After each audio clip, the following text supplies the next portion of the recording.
Hello everyone, I am Rena और मैं आप सबका आपके अपने channel one among you all पे स्वागत करती हूँ। तो आज से हम हिंदी की सीरीज़ स्टार्ट करने जा रहे हैं।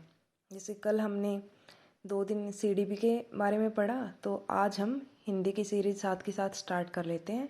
तो आज हिंदी की फर्स्ट क्लास रहेगी और हमारा जो टॉपिक रहेगा वो रहेगा कारक। ठीक है, तो कारक से पहले हमें एक बात का पता होना चाहिए, वो है क्रिया। ठीक है, तो क्रिया क्या होती है? क्रिया होती है जब किसी काम का करना या होना पाया जाता है, तो उसको कहते हैं हम क्रिया। जैसे वह सोता है, राम खाना खाता है, सीता नाचती है। तो खाना, सोना, पढ़ना, लिखना, नाचना, तो ये सारी क्या होती हैं? क्रिया होती हैं। और कारक क्या होगा फिर? कारक वे शब्द होते हैं जो पूरे वाक्य का क्रिया के साथ संबंध जोड़ते हैं। ठीक है, क्रिया के साथ संबंध को बताते हैं कारक जो होते हैं। जैसे हमने कारक के बारे में पढ़ ही रखा है, जैसे कर्ता कारक, कर्म कारक, कर्ता ने कर्म को करण से संप्रदान के लिए। ठीक है, तो ये जो होते हैं हमारे कारक होते हैं। तो कारक कितने टाइप के होते हैं? 8 टाइप के कारक होते हैं। और जैसे साथ में हम कर्ता ने कर्म को, तो कर्ता ने क्या हो गया? इसकी विभक्ति होगी साथ में। और इसको कई बार एग्जाम में पूछ लेते हैं कि कर्ता कारक का परसर्ग बताओ। तो बच्चे सोचते हैं कि ये परसर्ग क्या है। कई बच्चों को जैसे पता नहीं होता परसर्ग का, तो ये जो साथ में इसकी कर्ता के साथ में विभक्ति लगी होती है ना, उसको ही बोलते हैं परसर्ग। कि कर्ता कारक का परसर्ग क्या है, कर्म कारक का क्या है, करण कारक का क्या है, ऐसे एग्जाम में कई बार पूछ लिया जाता है। तो हमें ये चीज़ याद रखनी है कि परसर्ग होता क्या है। तो कारक हमारे 8 टाइप के होते हैं। ठीक है, तो पहले हम पढ़ेंगे कर्ता कारक को, कि कर्ता कारक क्या होता है।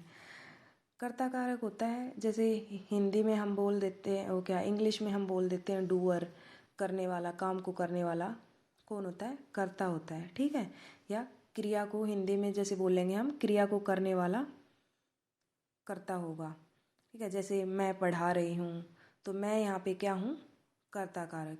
जैसे गेहूँ पिस रहा है, तो ये मत सोचना कि कर्ता कारक मतलब कोई इंसान ही होगा। ठीक है, कुछ भी हो सकता है वो। जैसे गेहूँ पिस रहा है, ये स्टेट में आया हुआ है ये वाला क्वेश्चन।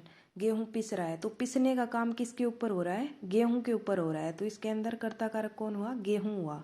ठीक है, जैसे बिजली चमकती है, बादल गरजते हैं, तो यहाँ पे कर्ता कारक कौन होगा? बिजली और बादल। ठीक है, तो और अगर इसका शॉर्टकट आपको पता लगाना हो कि कर्ता कौन, तो जैसे मान लो ये एग्जाम्पल है, तो इसमें कौन या किसने शब्द का आंसर मिलना चाहिए हमें। जैसे ये वाला है, इसको हम क्वेश्चन की फॉर्म में बना लें कि कौन पढ़ा रही है, तो कौन का आंसर मिल रहा है ना इसके अंदर, कि मैं पढ़ा रही हूँ। ठीक है, और यहाँ पे क्या पिस रहा है, कौन, क्या, किसने, इन सब का जब आंसर मिलता है तो वो कर्ता कारक होता है। ठीक, फिर आगे है हमारा कर्म कारक। तो कर्म कारक का परसर्ग जो होगा वो होता है हमारा को। तो क्रिया का फल जिसके ऊपर पड़ता है उसको क्या बोलेंगे हम? कर्म कारक।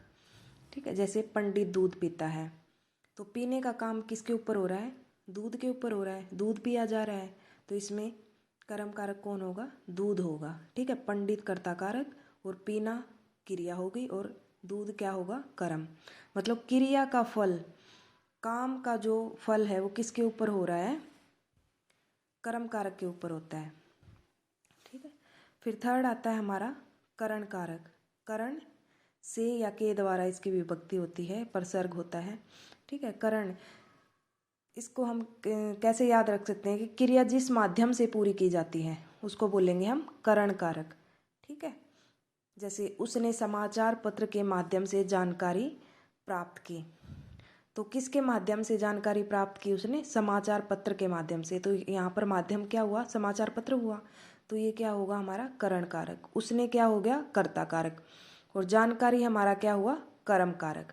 ठीक है, जैसे रोगी मुख से सांस लेता है, तो रोगी इसमें क्या हो गया? कर्ता कारक। ठीक है, और मुख से क्या हुआ यहाँ पे? करण कारक हुआ, है ना। और सांस लेना कर्म कारक होता है।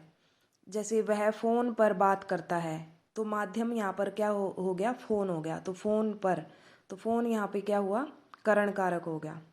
ओके, फोर्थ आता है हमारा संप्रदान कारक। संप्रदान की विभक्ति होगी के लिए। जैसे वह माता को दवाई देता है, जहाँ पर देने का भाव हो ना वहाँ पे भी संप्रदान कारक होता है, ये बात याद रखनी है। जैसे वह माता को दवाई देता है तो किसको दवाई दे रहा है, माता को, तो यहाँ पर क्या होगा, ये संप्रदान कारक होगा। ठीक है, देने के भाव में हमेशा संप्रदान कारक होता है, रिमेंबर इट। फिर आता है हमारा अपादान कारक।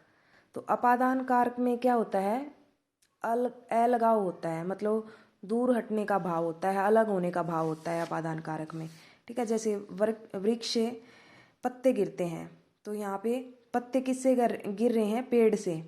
ठीक है, तो पत्ते में क्या होगा, पत्ते गिरना कर्म कारक हो जाएगा। ठीक है,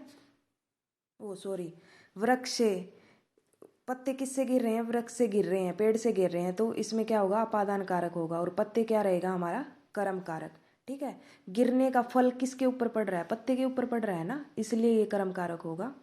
और किससे गिर रहे हैं, पेड़ से गिर रहे हैं, तो वो अपादान कारक हो जाएगा। ठीक है, कई बार जैसे शर्माना क्रिया आ जाती है, तो शर्माना में हमेशा याद रखना है कि अपादान कारक होता है।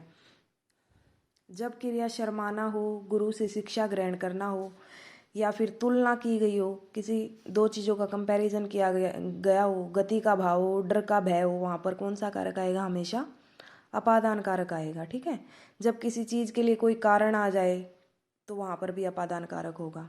तो ये बातें याद रखनी है। या तो मतलब शर्माना क्रिया होती है, या फिर किसी से अलग होने का भाव होगा, तो वो किसके अंदर आ जाएगा, हमारा अपादान कारक के अंदर आ जाएगा। ठीक है, फिर आता है सिक्स्थ संबंध कारक। संबंध कारक नाम से ही पता चल रहा है कि ये क्या बताएगा, संबंध बताएगा दो चीज़ों के बीच में। तो इसकी विभक्ति क्या रहेगी, का के की। जैसे एग्जाम्पल है हमारा, निशा का भाई प्रथम आया, तो किसका भाई, निशा का भाई, तो यहाँ पर संबंध कारक कौन होगा, निशा। ठीक है, तो निशा का उसके भाई के साथ संबंध बताया गया है यहाँ पे। ठीक है, तो इसमें कौन सा कारक रहेगा, संबंध कारक। फिर आता है अधिकरण कारक। अधिकरण की विभक्ति होगी, परसर्ग होगा में या पर। तो अधिकरण तीन टाइप का होता है, स्थानाधिकरण। स्थानाधिकरण में क्या होता है, स्थान के बारे में बताया जाता है। ठीक है, स्थान का भाव होता है, जैसे आंगन में चारपाई डाल दो, चारपाई कहाँ पे डाल दो, आंगन में, तो आंगन में यहाँ पर कौन सा कारक है, अधिकरण कारक है यहाँ पे।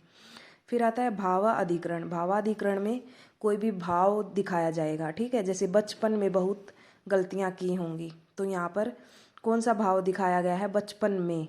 ठीक है, तो बचपन में यहाँ पे कौन सा कारक है, अधिकरण कारक।